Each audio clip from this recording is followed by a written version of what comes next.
Hi, it's Mindy with Astrology by Love, here for Pisces Sun and Pisces Rising's horoscope for the month of July.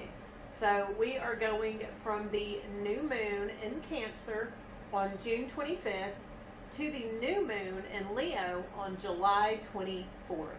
So I appreciate you hanging out with me today, Pisces. Please like and subscribe. Feel free to share this video with any of your friends or family who are wanting to live their lives more aligned with the rhythms of the universe. I've also got some cool discount codes down below, links for readings.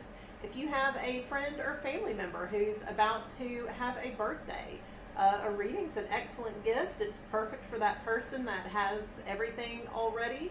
If you're needing to understand the rhythms of the energies in your life, please reach out. Those links are down below. So I appreciate you being here. Let's go ahead, jump in, and get started. So Pisces, this new moon on June 25th is in your 5th house. So this is the house of creativity. This is passion projects, kiddos. Jupiter last month moved into this house. So Jupiter is the planet of expansion, blessing. It's going to be there for approximately a year. So this new start is beautiful. It's blessed. If you've got any passion projects you've been in the works, this is an excellent time to launch it, to let everyone know about it. This is just a beautiful, beautiful new beginning. Definitely enjoy this, Pisces. Then on the 26th, Mercury sextiles Uranus. So Mercury is also in this 5th house of passion projects, creative projects, and kiddos.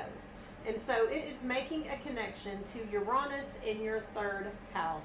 So your neighbors and siblings have just been wonky these past several years, these past 7 years. And so on the 26th, your mind is going to be on these passion projects, on these kiddos, and somehow there's going to be a connection to the crazy in the neighborhood or the crazy with the sibling. And that's a fast-moving energy, but that is there on June 26th. Then on June 27th, we've got a lot of masculine energies going on. The sun is sextiling Mars, so the sun is also in this 5th house of creativity and passion projects, and it's making a quick connection to Mars in your 7th house. So your long-term partners, your spouse has been a little testy here recently. The best use of this energy of Mars in the 7th house, Pisces, is taking it into the bedroom. So this is great sex energy, but a lot of times it starts out with arguing and kind of picking, and it's hard to kind of transmute that and take it there. But if you can get it to the bedroom, that's the best use. So the sun in that 5th house of creativity on June 27th is triggering this Mars energy in the 7th house that's making your partner testy and hopefully sexually fun. Also on June 27th, Mercury moves into Leo, and when it does, it makes a trine to Saturn that has just moved into your 2nd house. So Leo rules your 6th house, Pisces, and so this is your daily routines, your health routines, and it makes a connection to Saturn in the 2nd house. So Saturn's recently moved into your house of finances and family values. So you are trying to straighten up that checkbook. You are trying to stay on a budget and be responsible with your money. And Mercury in that 6th house of daily routines is causing you to think about and possibly be a little bit more structured with your money on that day. And that is also on June 27th. Then on June 28th, Mercury continues moving in the sky and makes a connection to Neptune in your 2nd house. So Neptune and Saturn are traveling along just side by side right now in the universe. So when Mercury connects with Neptune, it makes it easy to be glass half full and kind of have a fantasy about your finances, not see things very clearly. So all that structuring and paying attention to details you were doing on Friday, come Saturday, you're like, oh no, it'll be fine, it'll be good. This may lead to a little bit more spending than you had planned on Saturday. This is a beautiful energy though, but just be aware of that. Then on June 29th, Mercury is opposite Pluto. So Pluto this past November moved into your 12th house. This is the house of the subconscious. With Pluto there, you have a little bit of a stronger sixth sense than normal. This is a bit of a psychic sense. You're just able to see what's really going on, as opposed to listening and observing and hearing what other people are telling you. And so Mercury in this sixth house, you're going to have just a knowing of where to go, what to do. There may be a little bit of a power struggle while you're out running errands on that day. That is a fast-moving energy, but that is there on June 29th. Then about this time, we are going to start feeling the energy of Uranus about to change signs. So Uranus does not change signs until July 7th, but we're definitely going to be starting to feel like little prickles of it in the air. The air is going to feel electrically charged. We're going to feel a little bit like we're walking on eggshells, like something's wrong, something's off, and we don't know why we feel that way. And that is going to be the energy of the first 2 weeks of July. So we're going to be feeling this in the background of everything else going on, and it's going to build and build. Uranus is going to change signs on the 7th, but I just wanted to mention that energy's going on in the background in the meantime. So on July 4th, Venus and Uranus come together in the sky. So this is in your 3rd house of community and the area that's around you that you don't really choose. Venus and Uranus coming together is very much, sounds like beautiful fireworks to me. So Venus is the planet of fun, luxury, love, money. Uranus is the planet of chaos. So it likes surprises. It likes to not have rules. So when they come together in the sky, I mean, this is a natural fireworks sort of energy. It's taken place on July 4th, which I love that. So in the United States, July 4th is our Independence Day. It's the nation's birthday. And a lot of times we celebrate it with fireworks anyway. So it's just perfect that Venus and Uranus are coming together that day.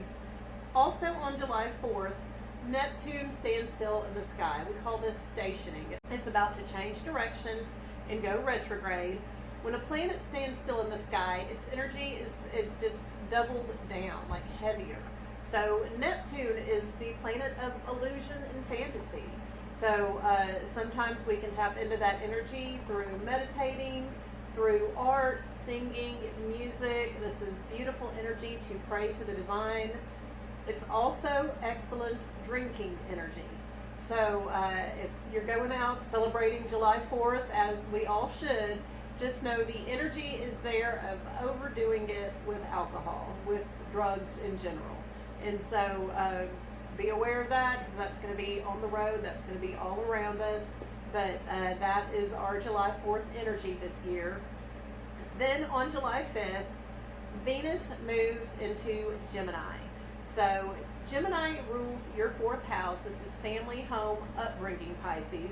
And so with Venus there, you're going to enjoy your home life just a little bit more. You'll be communicating with family in a much softer, gentler, beautiful way. You will enjoy talking to your mother on the phone. Venus will be in Gemini the rest of the month, so definitely enjoy your family and enjoy your home time, Pisces. Then on July 6th, Venus sextiles Saturn and Neptune together in your 2nd house.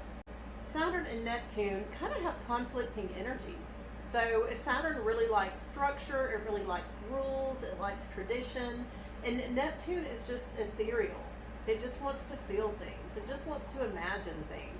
And so these two energies are together, creating a sort of a structured delusion around your finances. And Venus going through this 4th house, this may be a day on July 6th when you're like, you know what? I can get this for my home and I can make payments. I can make these payments for the next 6 months, 2 years, whatever it is. But that's the kind of energy that is there where you're wanting to beautify your home, enjoy your family, and it triggers something about structure and delusion in your finances. So just be aware of that energy, Pisces. That is there on July 6th. Then on July 7th, Uranus changes signs. So Uranus is officially in Gemini. Just everyone around's going to feel a little bit scattered that day. They're going to just feel off. You'll probably hear people say stuff like that. If you can schedule your day lightly that day, do that. So just give yourself lots of room and space for grace for you and for others. Also on July 7th, Venus is trine Pluto. So Venus is in that 4th house of family and home, and it is making a friendly connection to Pluto in your 12th house, that subconscious house. This is probably going to result in a pop of insight or intuition about what you need to do in the family or in the home to make it more enjoyable, maybe to bring more money into the family home. That is a quick moving energy, but that's a beautiful one. That is also taking place on July 7th when Uranus is changing signs. Then on July 10th, we have a full moon in Capricorn. So this full moon in Capricorn is in your 11th house, Pisces. So the 11th house is the chosen friends. It's the people in our lives we have to make an effort to see and to be around. This is very much night out with the girls and with your networking group sort of energy. So that should be an enjoyable time, and that energy is there on July 10th. Then on July 12th, Saturn stations. So Saturn stands still in the sky, getting ready to go retrograde. Saturn's in that 2nd house, that financial house. Saturn does like structure, tradition, and a lot of times also brings up blockages, stuff we have to overcome. So if you're having difficulty with your finances or accessing money, anything like that on the 12th, just know that is a temporary energy. Come the first of the week, things should be moving. Your finances are probably going to frustrate you a little bit on the 12th, and anything you're trying to do with them will be slow and tedious. Think hanging out on the phone forever with the bank on hold type of energy. Then on the 17th, Mercury, which has been going through that 6th house of daily routines and health routines, Mercury station. So Mercury is going to stand still in the sky and then start to go retrograde. So when Mercury stands still, traffic and communication can pretty much feel like they're at a standstill. It's not a good day to be on the road. Traffic's normally jumbled and crazy. Then when Mercury starts going retrograde, we are not going to be seeing things clearly. So you may have to go and do errands a second time, or we'll forget something and things will get jumbled. That's just the energy for the next few weeks. But on July 17th, Mercury does stand still in the sky in your house of health and daily routines, that 6th house. Then on July 18th, Venus makes a sextile to Mercury that's recently turned retrograde. So Venus is in that 4th house of family and home. You're decorating the home, you're enjoying having folks over, you're probably taking naps on a regular basis, and why shouldn't you? And something about enjoying your home life is making you go back and have to redo an errand or go back over something to do with your health on that day. And that's a fast-moving energy. It will be enjoyable though, and that is on July 18th. Then on July 23rd, Venus squares Mars. So when Venus and Mars are squaring each other like a 90-degree angle, it builds up some sexual tension, some sexual frustration that's just looking for a release.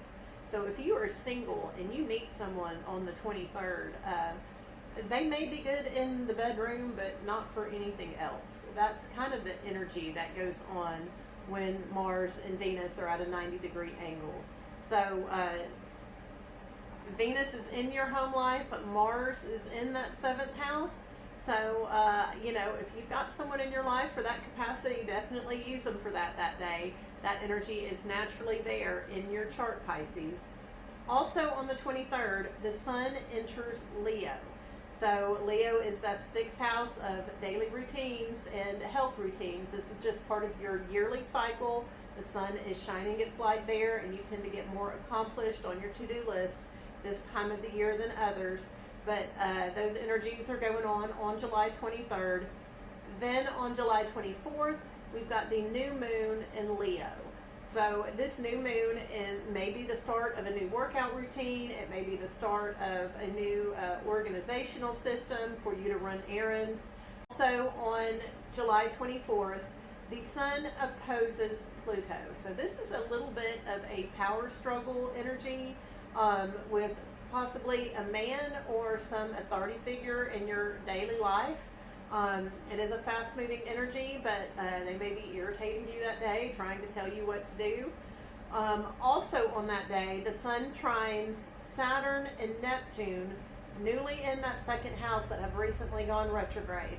So there may be some confusion around your finances, or you're needing to, curb your spending and not spend as much. But all that is also part of this new moon energy that's taken place on July 24th. So I appreciate you hanging out with me, Pisces. This is the end of the monthly horoscope. I will be back again next month. Please like and subscribe, share this video or my other horoscope videos with people you think would enjoy being more aligned with the universe. I've got those links down below, and I will see you again soon. Thank you, Pisces.